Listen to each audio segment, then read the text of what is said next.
So, should Tesla advertise? Should they do any marketing at all? That's what we're here to talk about. I'm Brian. Welcome to my Tesla Weekend.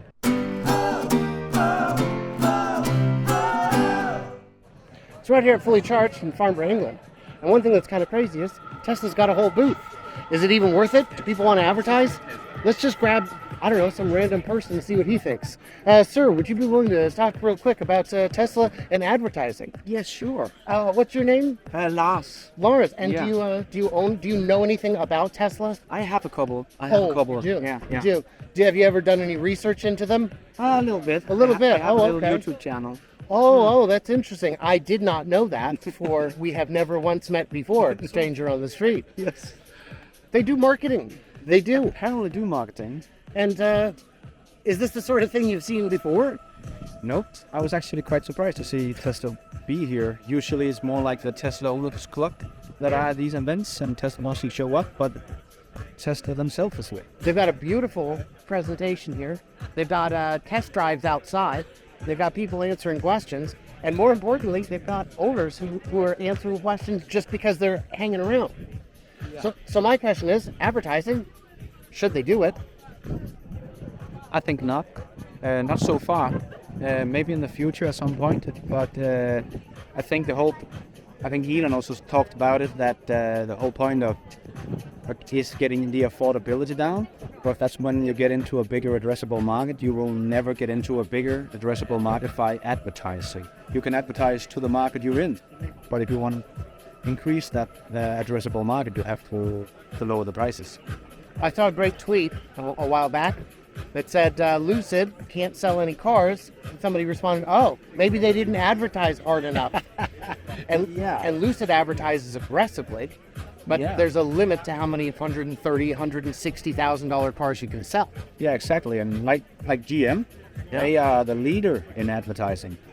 They did Super Bowl advertising as well, and they sold 2 Hummer EVs. That was money well spent. Yeah.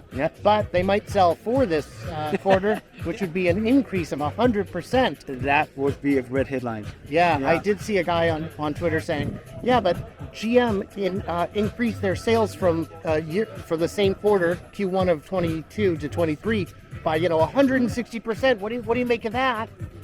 Well, they didn't sell any cars less. I mean, what are you talking about? Exactly. Yeah, going from 1 to 10 it looks good in percentages, but at the end of the day, you don't pay your bills in percentages. You pay them in dollars. Yeah, so free to go through, gentlemen. Don't worry. So if there was advertising, what would you want to see? Well, I think I just wanted to see some specs on the car, that way they can do a little bit of comparison to show how efficient your car is and to safety and all the benefits of Tesla compared to the competition, because that's what I think advertising should be about, to show the world how much better. Yeah. So we are there, electric guides. Yeah, and one thing I've seen from people who are a little bit lukewarm to the idea of advertising is less advertising in the branding sense that you see with a lot of brands. When you see an ad for Audi, they're not selling you a car, they're selling you a lifestyle. They're selling you a concept, a brand. Whereas when it comes to something more like a Tesla, maybe just show them the crash testing. Maybe just show them the range savings. Maybe show them the efficiency charts. Yeah. But the trick becomes people like you and me are doing so much of the advertising for them that it's kind of hard to know what the actual benefit would be at that point. Yeah, exactly. Like yesterday, there was a guy that showed off some videos from Europe NCAP, the crash testing there of their ADAS system, driver assist system, where you can show all the other guys kind of driving into the bicycle and the person on the street, where Tesla's did a much better job. So that like perfect advertising for Tesla, but it was us in the Tesla community that was doing all of that. So Tesla doesn't need it as much because they have millions of followers that are willing to spend time and create YouTube channels and all kind of stuff.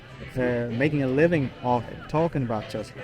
Well, I don't know if you've ever heard of me or my channel, but my channel is considered one of the best in Tesla. Yes, of course. But I have a very good news show in my weekend. Oh, yeah. In your Tesla weekend. In my Tesla weekend. Yeah, that's good. That's good for you. I'm very excited for you. Actually, I should confess, I have seen a couple of your videos. I understand you got a construction update. Yeah. Comes out once a month. Not very good. So these kind of booths, look at this interest here. Look at this line. This is the line just to test drive. Let's see what these guys are up to. Are you in line for a test drive? Yeah. Or Electric button. No, that's Lars. No, I thought you were. Lars from Best of the Best. Yeah. So you're excited? Have you driven one before? No, I haven't lied. It's going to be exciting. It's going to be exciting. Look at this line. There's a little bit of interest. We've got a Cybertruck in order, but before we'd give it a go now. It might be a little while before they come to here. Hi. Everybody's here for a test drive. How many have you done so far? 2 or 3? Clive? Or 5 or 6, maybe?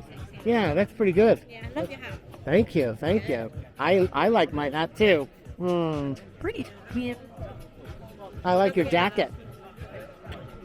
Thanks. And the booth looks fantastic. We should wander in there and see what's so wrong. Yeah. So the interest is pretty high. You went on a Ford test drive. Yep. How long was the waiting list to get into that? 5 minutes. 5 minutes. This line appears longer than 5 minutes. What's the protocol? Gosh, that's exciting.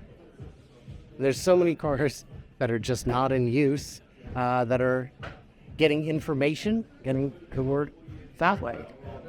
Yeah, and to me, I think this is much higher impact marketing than a traditional ad. And my middle ground on advertising would be, go ahead and make the ad, just don't run it. Let us run it. Yeah. Or give us more B-roll, for crying out loud. Because we end up using the same footage over and over. All the channels are using the same picture. Yeah, and the value of a place like this where people are already interested in electric vehicles.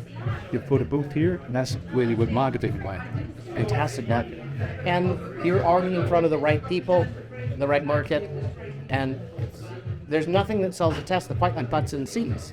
I always say it's the most dangerous test drive you can do, because you're gonna buy one. It's going to be expensive.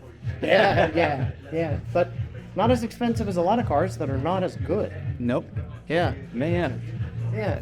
They got some merch to check out. Ooh, a plaid mug. Ooh, I wonder how much that costs. Ooh. I will look at you. I'll be back. Any last thoughts on advertising?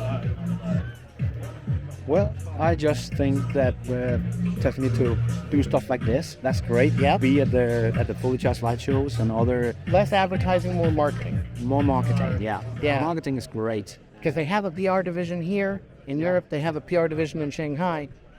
Might be nice to have one in the US as well. Yeah, definitely. And now they're gonna do a little bit of advertising for us. I could see in 10 seconds. Uh-oh. We're gonna do their Tesla Advertise. Oh, yeah. That's right. Yeah, you leave a long enough gap and the ads come. Okay, well, Lars, thanks so much. So good to see you in person again, my friend.